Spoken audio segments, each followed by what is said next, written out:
via tên hani an rak chimi come to create to kan sa chuak chang a pen na tu dong ni ang e lai lo zum za in xiang khang a si lai lo mu kan sa a kam tu boy ba a chuak chang kwa ra hai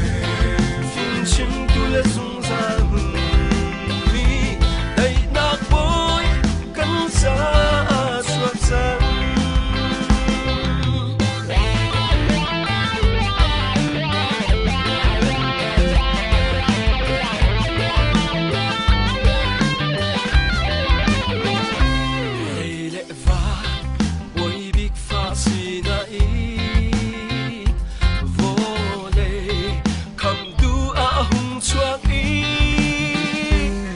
đột na vô lấy ni a châu thang lâu khăm tu bôi gì cái si a hân lâu lo mu cần sa a khăm tu bôi ba a chuak chang qua ra hai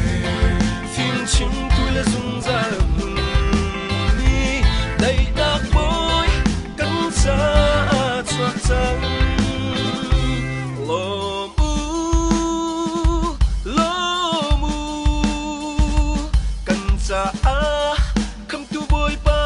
chuak chang